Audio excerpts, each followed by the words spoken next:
Good morning, everyone. Welcome to my new channel, Canning with Kerstin. Today, it's a beautiful Saturday morning. We are canning homemade spaghetti sauce. So we're in the process of pureeing the tomatoes fresh from the garden. And we've got a bunch of sauce already going. We're just adding to it. We're trying to get the water to go down to thicken it up.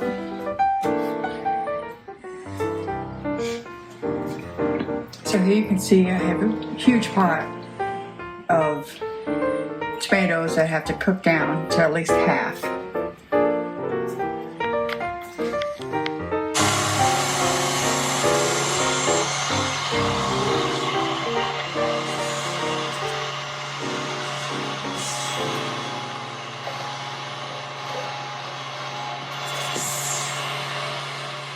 Thing will actually de-seed the tomatoes and take the skins right off. It saves a lot of time.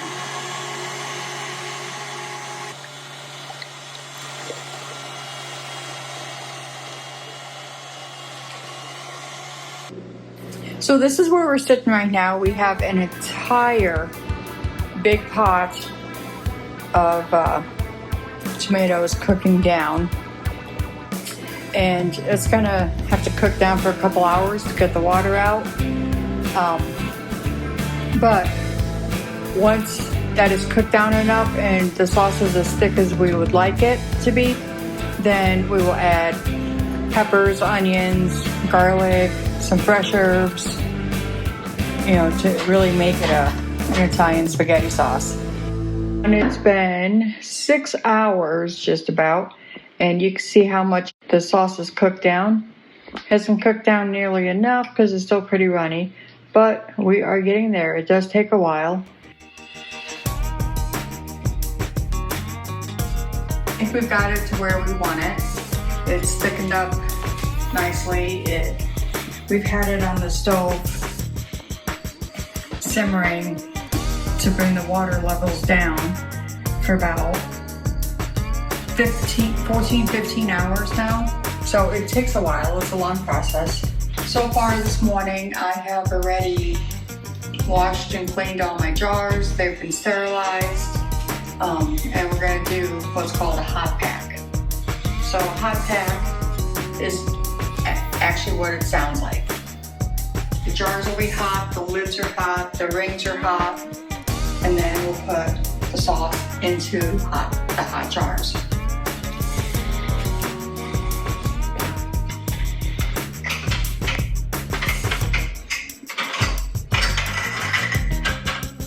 I keep my jars in my pressure canner to get them nice and hot, or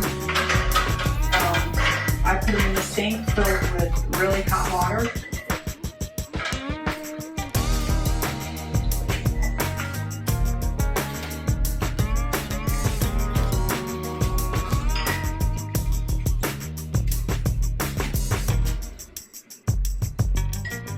And something good to note is that one thing you should always do before you start the process is inspect your jars to make sure that there's no chips or cracks or anything of the sort. Okay.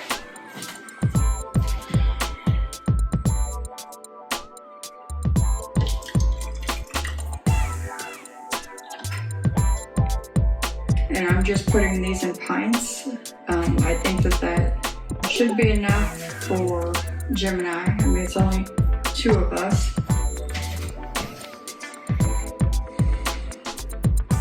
And you want to leave a 1/2 inch to 1 inch head space.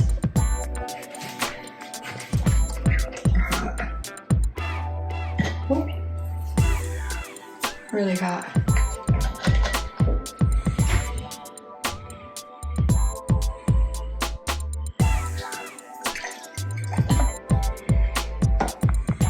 Got a really good flavor to it. Tastes nice and fresh.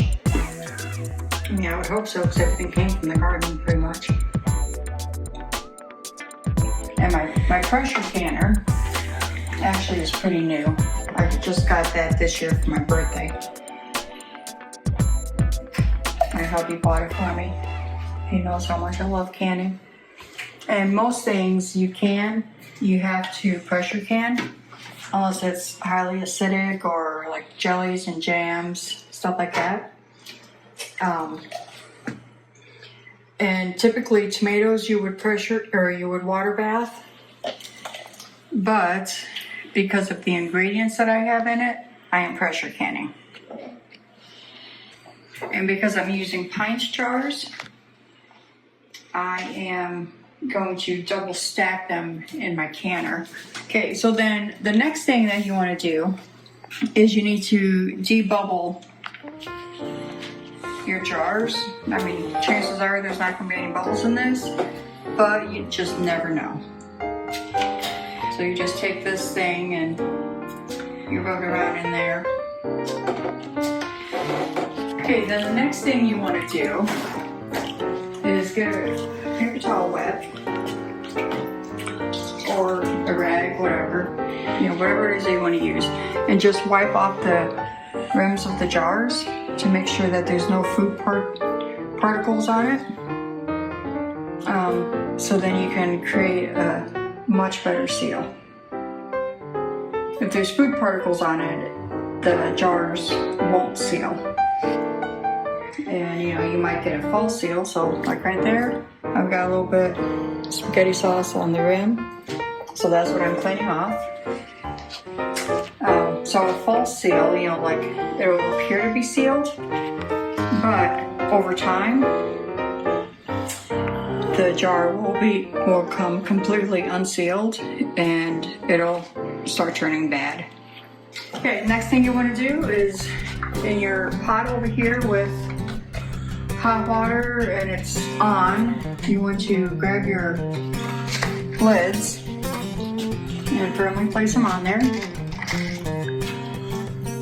And then your ring, which you're just going to finger tight. Don't go any more than a finger tight, because then the jars could end up buckling inside the canner and you won't have a seal.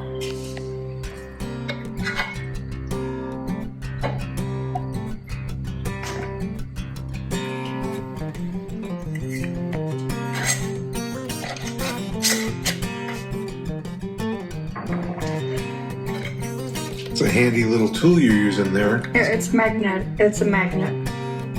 That's pretty neat. And again, you can buy all that stuff as part of a canning kit, probably from Amazon or your local Walmart. That's all this is just a ball canning kit. Accessory kit. And I know a lot of you have never pressure canned. Or have been like once or twice, but are like very wary of it. It's really easy. If you just follow the instructions in your canning book or in your pressure canner book, you'll be fine. And the amount of water that you put into the pressure canner is not like water bathing at all. You only put this one, it's a Presto 23-quart pressure canner, and the book says to use 12 cups of water. That's all I need in order to pressure can these. Okay, so now I'm going to put the jars in the canner. You do not want them touching.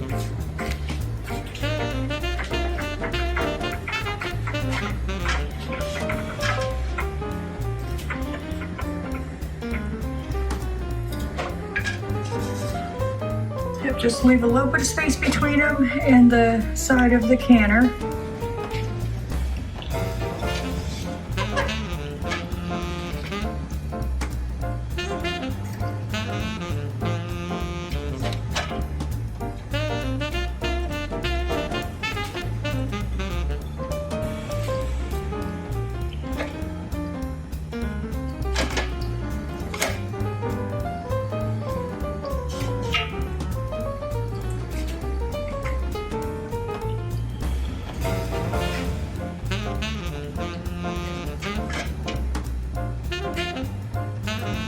So each layer is going to hold 7 jars.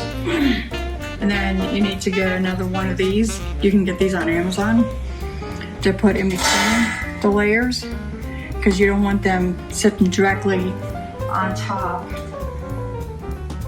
of the other jars. You need a little bit of protection between them.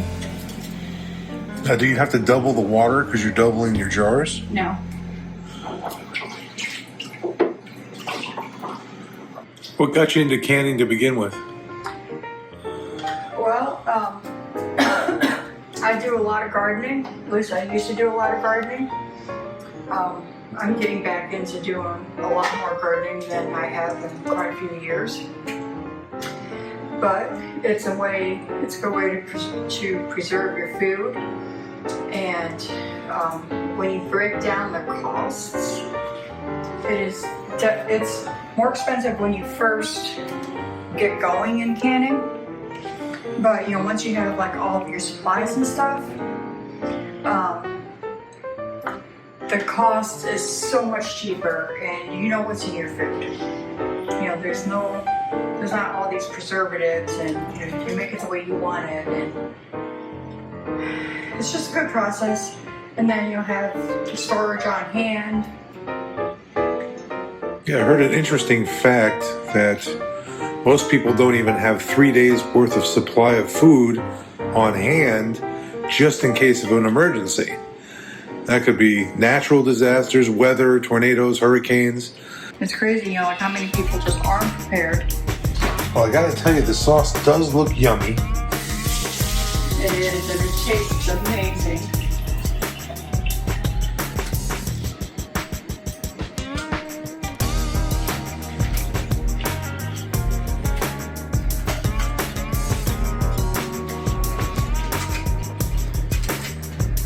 And just whatever you do, try not to touch the pan because that's hot. It will burn you.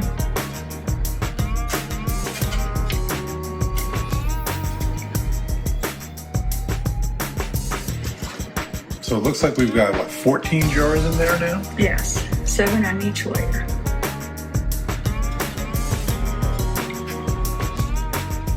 So that is 14 meals. Okay, so now I'm going to put the lid on the canner. And you got this arrow here that lines up with this arrow. Yeah, some of you probably already know this, but for the new canners, and then just turn it, and you see it won't come off. So I'm going to turn this up here, the stem. I get a steady stream for about 10 minutes, and it's not for about, it is for 10 minutes of steam. And then I'll put my jiggler on it, and it'll bring the pressure up to 10 pounds. And then, I'll have to adjust the temperature on the stove so then it stays right around 10 or 12 pounds.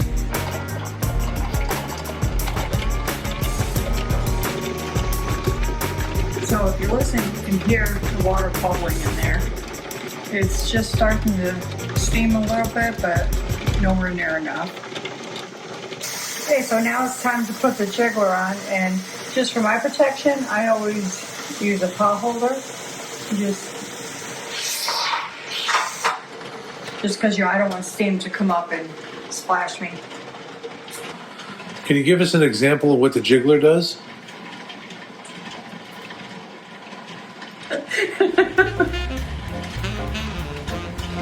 Okay, so now with the jiggler on, you can see that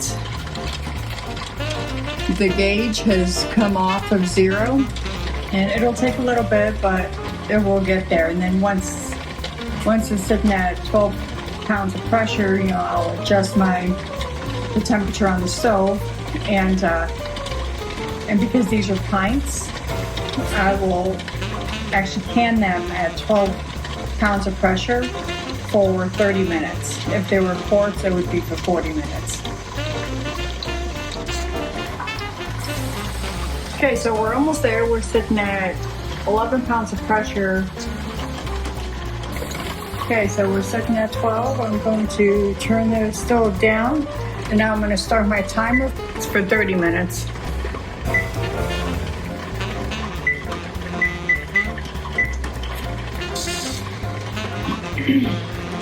Okay, so the timer went off. It's been 30 minutes. Now I'm just going to shut the stove off. And as soon as this here goes down, then I'll take the jiggler off.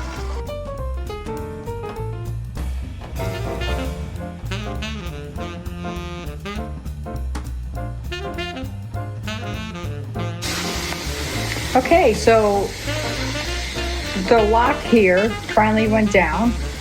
So now I can remove the jiggler.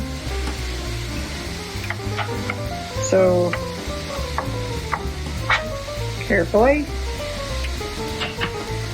I'm gonna open it, I'm gonna loosen it.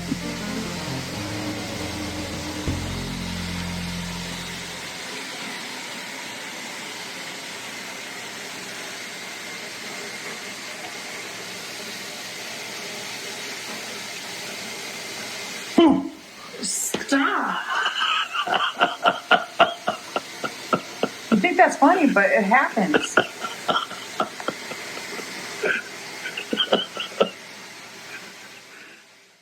Okay, so now we're gonna let them sit in the canner for about 10 minutes before I pull them out. And what is the purpose of that? Just letting them cool down a little bit? Yep, you gotta let them cool down a little so then the jars don't break, the seal doesn't get damaged. It's just a proper way to cool them down before pulling them out. All right, the timer is up, so now I can start removing them from the pot.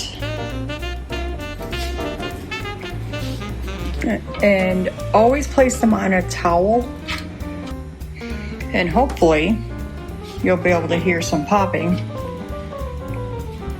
Well, pinging, I should call it. Oh, see? That's the ping you want to hear. That's how you know your jars are sealed. Hooks.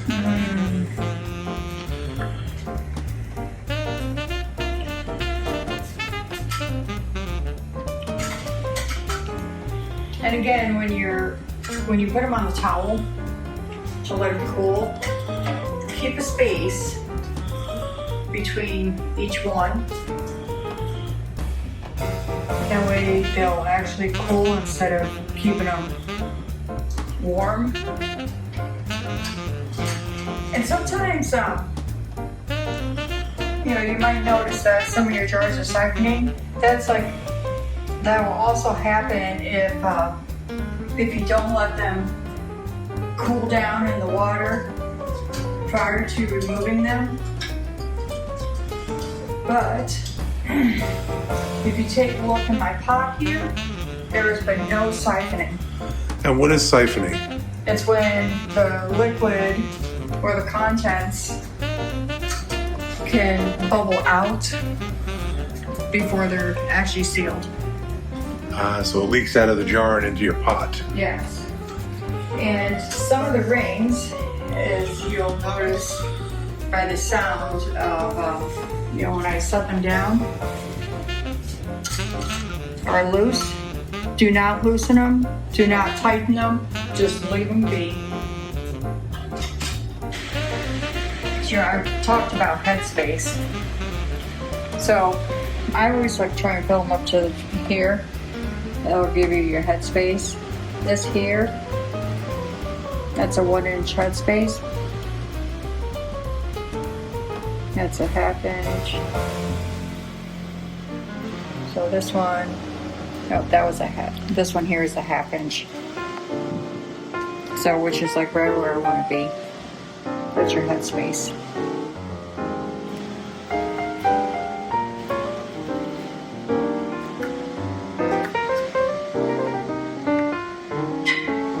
Oh, see, there's another pop. That's what I like to hear. It's my favorite thing to listen for. Another thing you should know is that you can reuse the rings, but you cannot reuse the lids, the flats. That's like a no, because they don't seal very well afterwards. Thank you so much for watching, and I hope you enjoyed it. Please like and subscribe, and if you have any questions or just want to make any kind of comment, just put it down in the comment section. I would love to hear from you. Thank you.